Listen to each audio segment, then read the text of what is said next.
Hey everybody, we're going to read our journey story for this week. It's called Tucket's Travels by Gary Paulson, and some of you EBOB folks will recognize the name Gary Paulson. It is illustrated by Bill Farnsworth, and you're looking at the teacher version of the book, so just kind of ignore all the little notes on the side. But this book, or this story, is historical fiction. That's the genre. It says historical fiction is a story that is set in the past.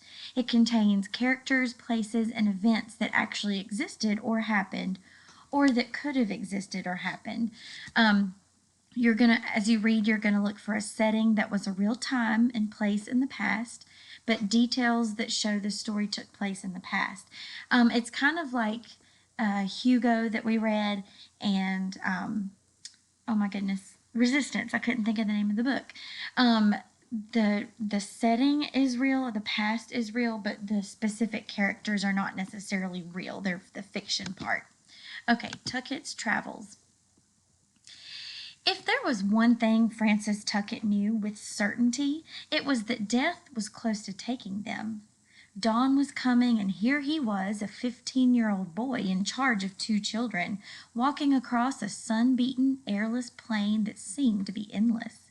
Francis, Lottie, and Billy had no food or water, or any immediate hope of getting any, and at any moment a dozen or two of the dirt meanest men Francis had ever seen in a world full of mean men could come riding up on them, and he didn't finish the thought. There was no need.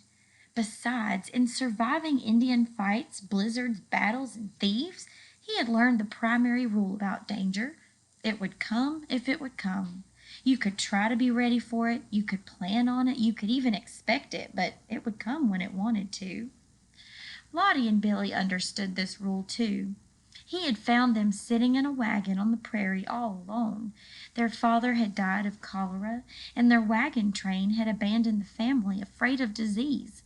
Lottie had been about 9 then, Billy 6. Francis hadn't thought he and the children would stay together long. After all, he had to keep searching for his own family.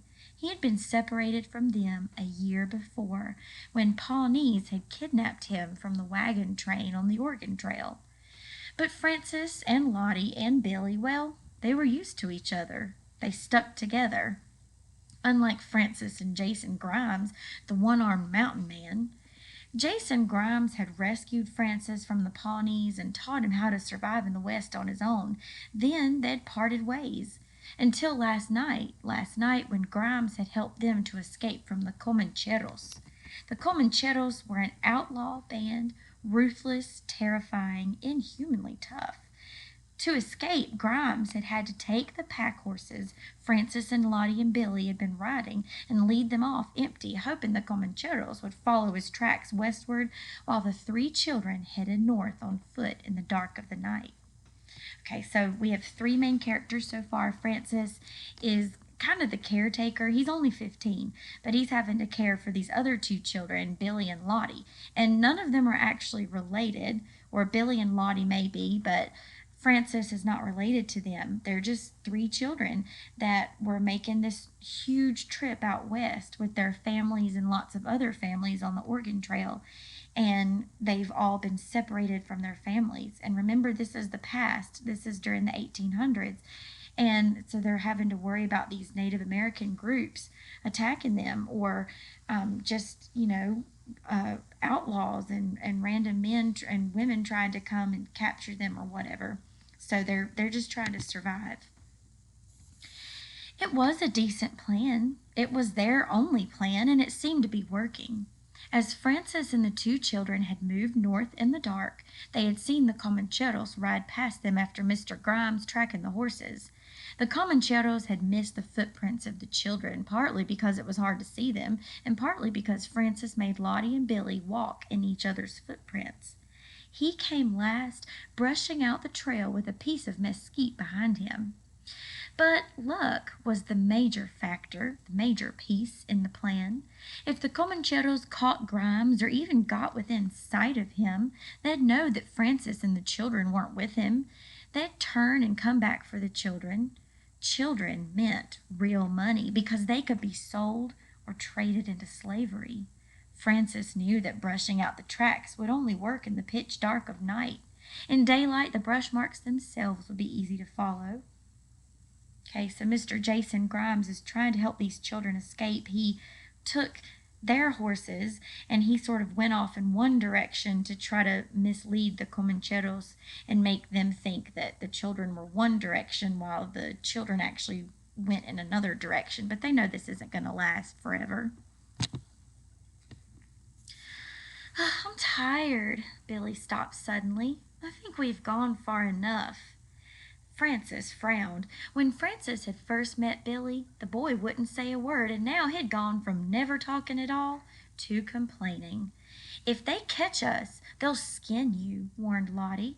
Now keep walking. If we don't move, they'll be on us like dogs, won't they, Frances? On us just like dogs. We also learned in the previous page, I forgot to mention this, we also learned in the previous page that the reason the Comancheros care so much about these children and want to capture them is that they can make money by selling these children into slavery. So, sorry, I had to plug in my computer. If you hear random noises, I'm plugging in my computer. Goodness gracious. Okay. To be continued.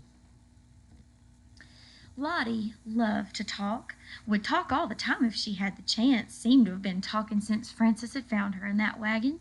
Lottie would explain every little detail of every little part of every little thing she was talking about so that not a single aspect of it was missed, and she sometimes drove Frances over the edge.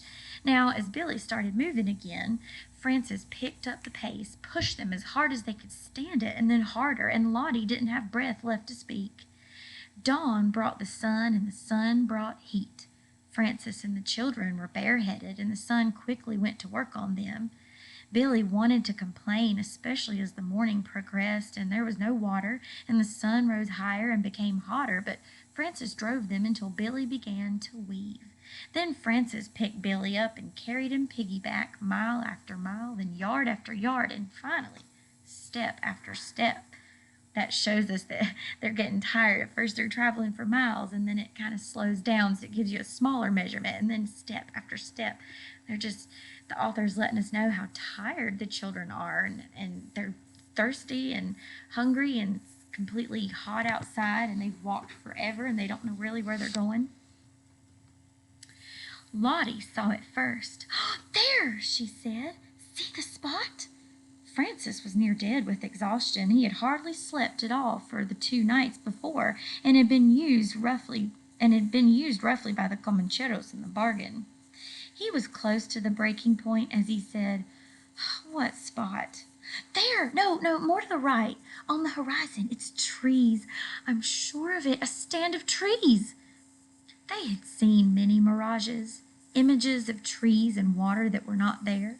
If you've ever seen a cartoon maybe where characters are in a desert and then they're just so thirsty and hungry, and then in the distance they see, water and trees and just paradise, and then they keep walking and they never get to it because it wasn't real. So that's what these children are seeing. They had seen all these mirages or these fake images. So now Lottie is like, "Oh my gosh, there's trees," but Frances is not sure if they're actually real. But Frances looked where she was pointing and saw it instantly. He stopped and set Billy down. The boy was asleep, and he collapsed in a heap, still sleeping. "You're right, trees, and trees mean water." He turned and studied the horizon. He hadn't been able to look up when carrying Billy, and he was shocked now to see a plume of dust off to the west and south. It was at least 15 miles away, against some hills in the distance. It was so far away that it seemed tiny, but Frances knew it was probably caused by riders, many riders. He sees the dust and he knows that the Comancheros are, about 15 miles away. Lottie saw him staring. Could it be buffalo? She watched the dust. A small herd? Not here, Frances thought. Not here in this dust and heat with no grass and water. Buffalo wouldn't be that stupid. "Sure, it's buffalo." "You're lying," she sighed. "I can tell when you're lying to me, Frances Tucket. It's them, isn't it?" Francis said nothing, but his mind was racing. So the riders were heading back eastward. But why would they be coming back so soon? Had they caught Grimes already? If so, they'd be looking for the children. Or had they given up the chase, or just seen Grimes and found that he was alone and turned back, still looking for the children? They might miss the tracks. He knew this was a vain hope. If something's in vain, it means it's almost not even worth it. If it's completely pouring, raining outside, and you're like, oh, maybe this rain will clear up in 30 minutes and I can go, to the pool like I planned, but you sort of know it's supposed to rain all day, then you're sort of wishing in vain. Oh, maybe it'll happen, but you kind of know it's not really going to happen. So he knew this was a vain hope. There hadn't been a breath of wind to blow the dust over the brush marks he had left, and undoubtedly they had men who were good trackers, men who were alive because they could track mice over rocks. So the Comancheros would find them, and then he looked into the trees, which were about 2 miles away. He could carry Billy there. They could get to the trees in time. Then what? The riders would keep coming back until they came to the place where Francis and the children had turned off, about 9 miles back. They would see the marks and turn and start north. 9 miles. The horses would be tired, but they would make 10 miles an hour. They had to ride maybe 20 miles back to the turn, and then 9 or 10 miles north after the children. He let the figures work through his tired brain. Maybe 4 hours, but likely 3. The riders would be on them in 3 hours. Francis and Billy and Lottie would need an hour to make the trees, and then nothing. It would all just happen later.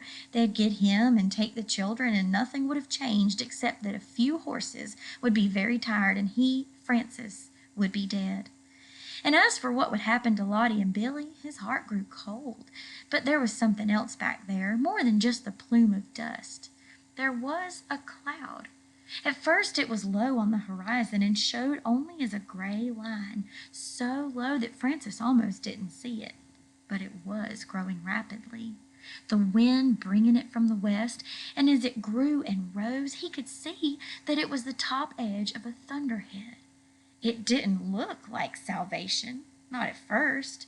He had seen plenty of prairie thunderheads, but as he watched it, he realized 2 things.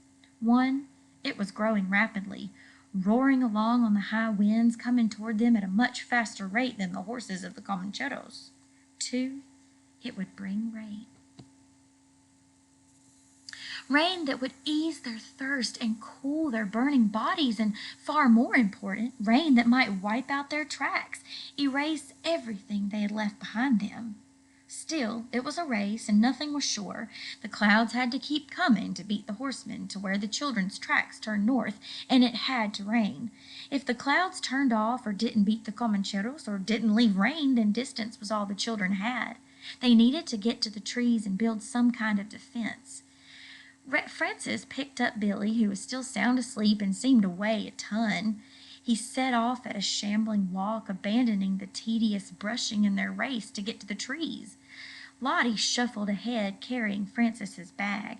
She was wearing a ragged shift or type of dress, so dirty it seemed to be made of earth. Her yellow hair was full of dust. Francis wore buckskins, but the children only had what was left of their original clothing and what they'd managed to pick up along the way. We're a sight, Francis thought, a ragtag mob of a sight. He looked at the trees, and they didn't seem any closer.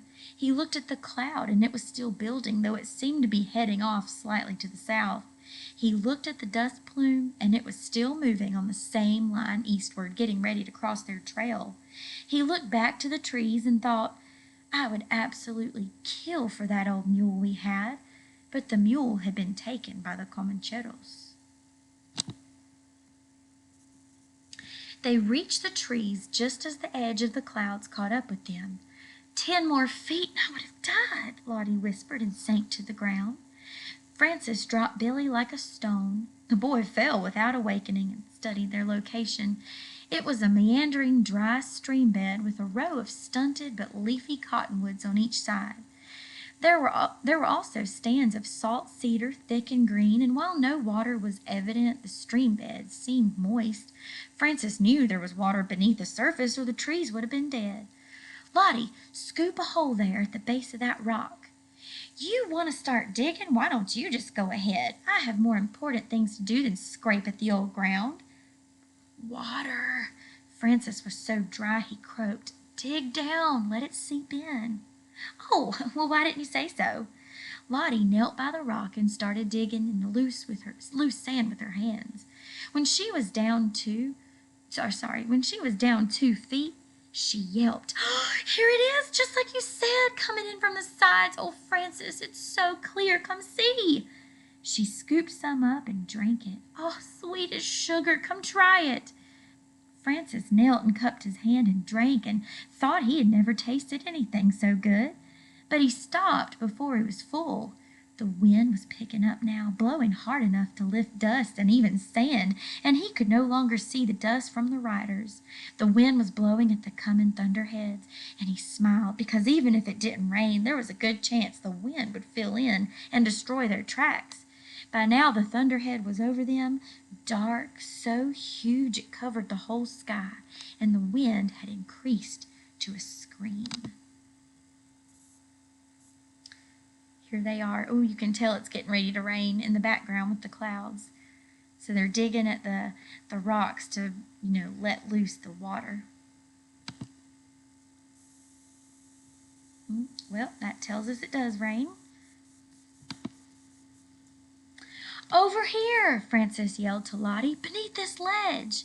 Incredibly, Billy was still asleep. Frances grabbed the boy and shook him until his eyes opened. Get over by that rock ledge. Everything's going to break loose. That means like it's getting ready to just pour cats and dogs. A bolt of lightning hit so close Frances felt it ripple his hair. So close the thunder seemed to happen in the same split instant. And with it the sky opened and water fell on them so hard it almost drove Frances to his knees. He had never seen such rain. There seemed to be no space between the drops. It roared down, poured down in sheets and buckets. Francis couldn't yell, couldn't think, couldn't breathe. He held Billy by the shirt and dragged him in beneath the ledge that formed the edge of the stream bed, away from the trees and out of the wind. Lottie was there already, and they huddled under the overhang just as the clouds cracked again, and hail the size of Francis's fist pounded down. One hailstone glanced off the side of his head and nearly knocked him out. Move in more, he yelled over the roar of the storm. Farther back, move! He pushed against Billy, who slammed into Lottie. They were already up against the clay bank beneath the ledge and could not go further in.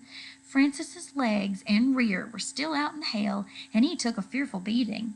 He doubled his legs up, but even so, the pain was excruciating, and though the large hailstones quickly gave way to smaller ones, his legs were immediately stiff and sore. The stream bed filled in the heavy downpour. Luckily, they were near the upstream portion of the storm, and so avoided the possibility of a flash flood, which would have gouged them out of the overhang and taken them downstream to drown. As it was, the water came into the pocket beneath them and turned the dirt to mud, and soon they were sitting in a waist-deep hole of thick mud and water. And just as soon, in minutes, the rain had stopped. The clouds had scudded away, and the sun was out cooking the mud dry.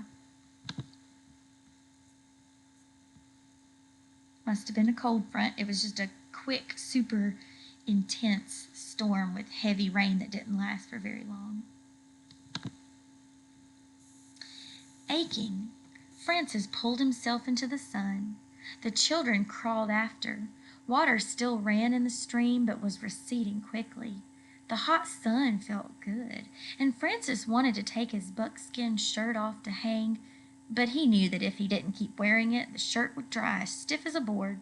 He straightened slowly, working the pain out of his legs. He looked to the west and smiled. There would be no tracks after that. So they ended up being safe and sound after all.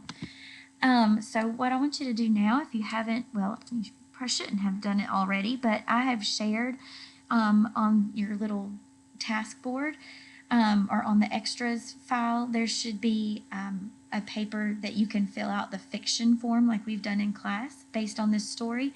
And then I have a haiku quiz based on the vocabulary words. And there's also pictures of all 10 vocabulary words on the haiku page as well.